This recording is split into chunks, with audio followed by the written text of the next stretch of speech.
The cork of the champagne bottle burst open, echoing in the distance. The hall as I found myself in my small Torontoan apartment on Christmas Eve, observing Victoria, my daughter, examines the stack of unpaid bills scattered across my kitchen counter. She donned a coat that likely exceeded the cost of my monthly rent, her exquisite diamond earrings capturing the glow from my solitary illuminating fixture. "Dad," she said, turning, to confront me with that practiced smile she featured in her Charity Foundation videos. I have a question for you. How have you been? Relishing the lakeside condo Marcus set up for you? The one located in Muskoka?" I experienced my coffee mug shift a bit in my hold tight. "What is that? What about the condo?" Marcus stated. "He arranged it for you 6 months ago. A stunning location by Lake Rosso." He shared with me, "Every weekend you find your way there to unwind, acquire distance from the clamor of urban life." Her voice resonated, radiant, hopeful. I placed the mug down with great attention. "My dear Victoria, I have yet to visit a condo. I remain here. It has been more than a year since I last visited Toronto." The smile became rigid upon her visage. In that fleeting instant, neither of us shifted. Suddenly, I detected footsteps trailing behind me. She stood there, and Marcus emerged in the doorway, his face losing its hue as our gazes encountered. "Allow me to take a step back. Allow me to share with you how I arrived at this moment that would uncover the layers of my daughter's seemingly flawless existence, as fragile as a veneer over an abyss. My name is Robert Patterson. I am 63 years of age.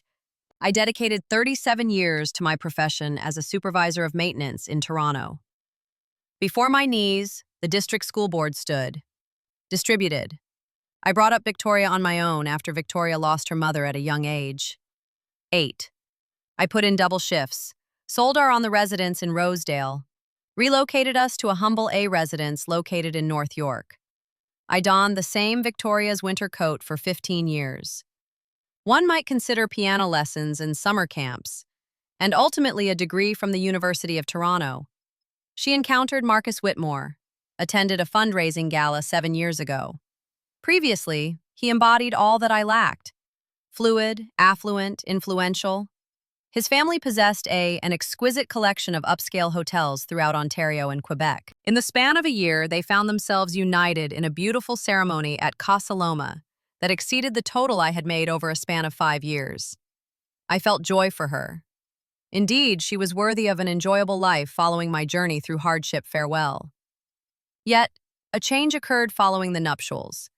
The weekly discussions transformed into every month. More than just occasional.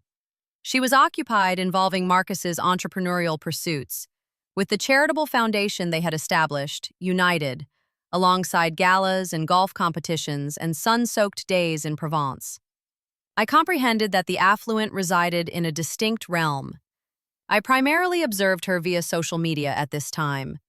Victoria and Marcus unveiling a colossal check to those in need of support, Children's Hospital. Victoria and Marcus providing a festive meal for those in need during the holiday season, Refuge. Photographers seizing every instant. Victoria and Marcus are excited to share a newly established scholarship fund aims to support underprivileged individuals, young people. I felt a deep sense of pride in her charitable efforts. Labor. I truly was. Even if she had not, I observed that I was consuming canned soup for dinner 4 nights each week, that the building's heating system was hardly effective, which I have been donning the same 2 pairs of trousers for 3 years.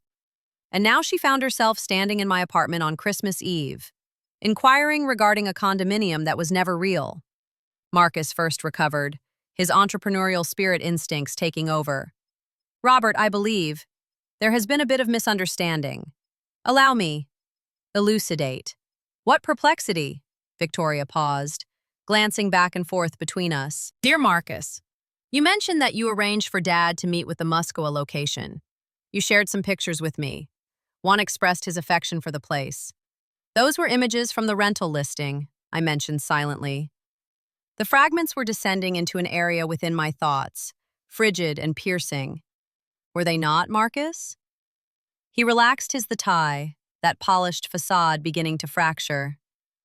Victoria, my dear, it might be wise for us to let's talk about this at home. No, her voice resonated, strength hidden under elegance. We shall delve into it. Presently in this moment. Father, you are expressing. Have you never visited a condo before? Absolutely not. I relocated to my modest desk, retrieved my schedule. I have been present each weekend over the last half year. I dedicate my time to the library during Saturdays. Church on Sundays hold a unique charm. Everything is documented right here. Marcus's jaw clenched. Robert could potentially be perplexed. At his age, memory can be quite elusive. I'm 63, not 90. I severed ties with him, and my recollection is acceptable.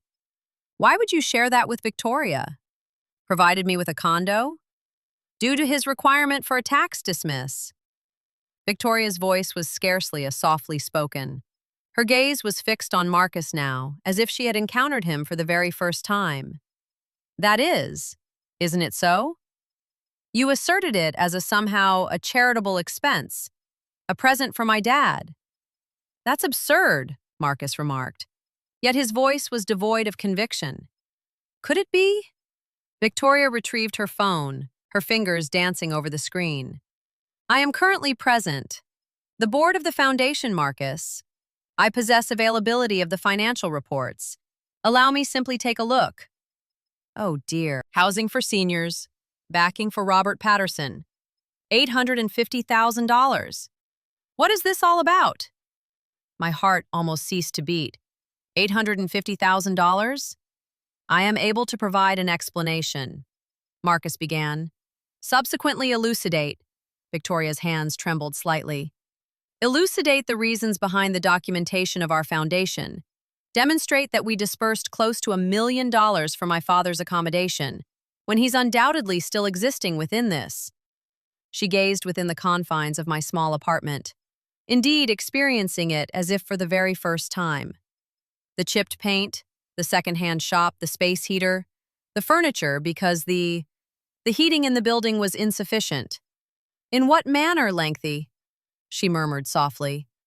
For what duration have you been existing in this manner? While I believed it was acceptable, darling, I uttered, despite the tremor in my voice. I managed to get through perfectly acceptable. Yet she remained oblivious. She was currently scrolling through her phone, the complexion growing increasingly pale with every stroke. The scholarship fund we created in your name.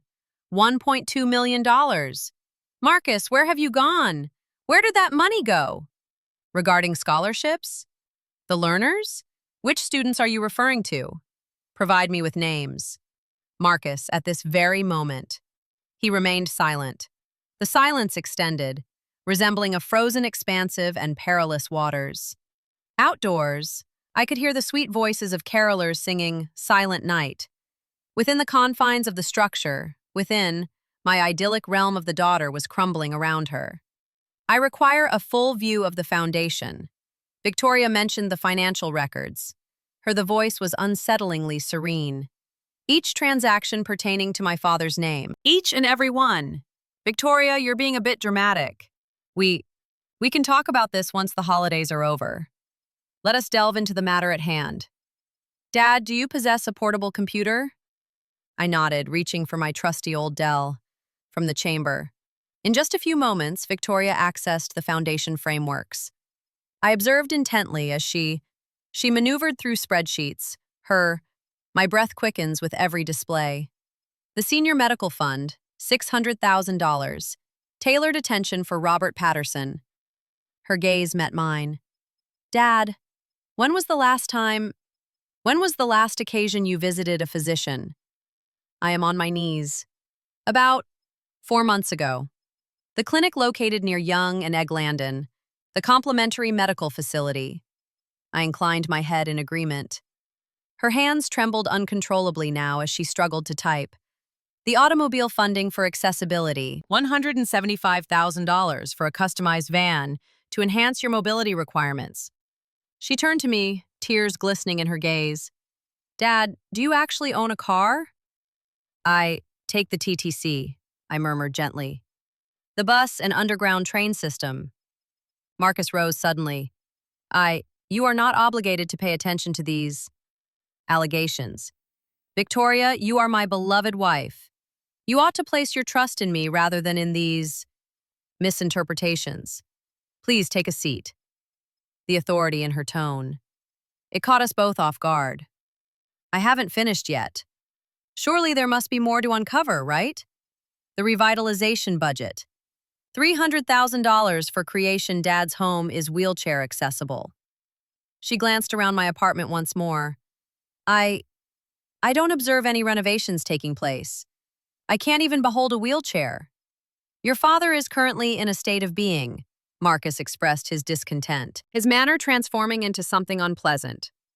I have been overseeing the foundation's finances as you engage in philanthropic endeavors. It is essential for someone to create the challenging choices. Challenging choices? You have been misappropriating funds from our charity as named after my father. Victoria's voice elevated. What's the cost, Marcus? What is the total amount? You fail to grasp enterprise. Help me grasp this concept.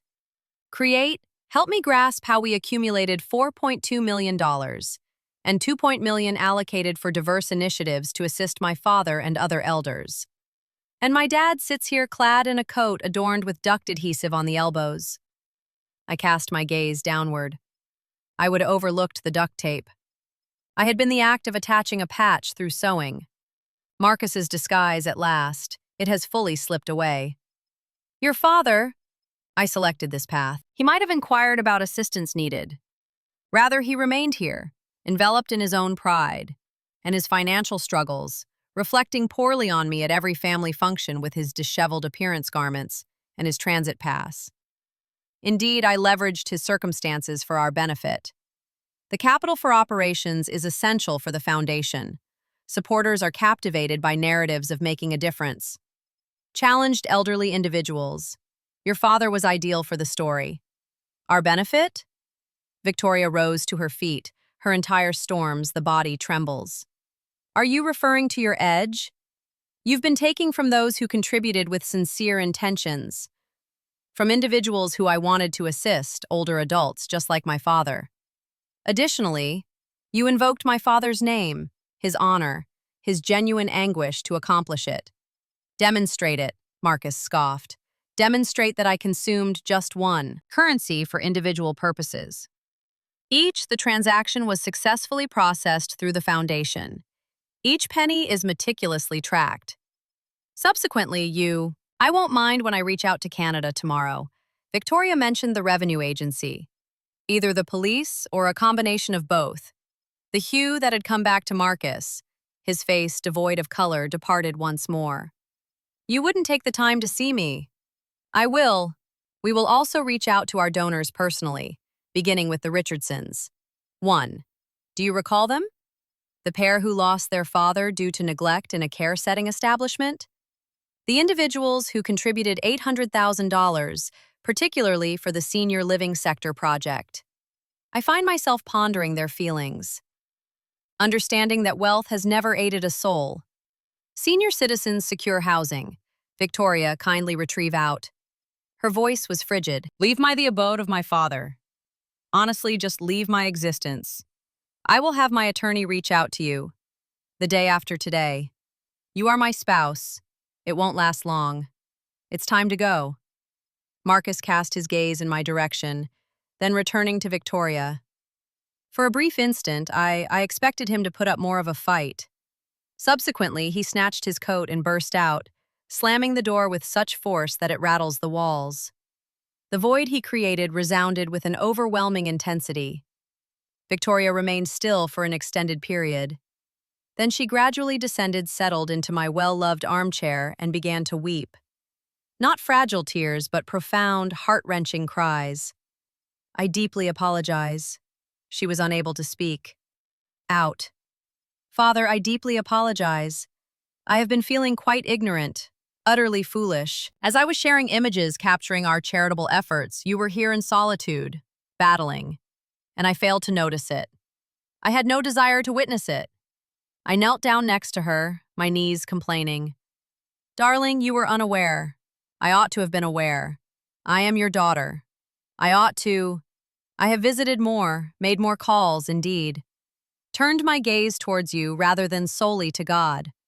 Father, when was the most recent occasion I truly inquired, "How have you been?" Did you really ask? I was unable to recall. I found myself completely immersed in, she continued, delving deeper into Marcus's world. The galas, the cornerstone, the representation. We were so engrossed in acts of kindness that I overlooked genuine philanthropy. I seem to have overlooked it. Concerning you, my father, who surrendered all that I desire. You remembered.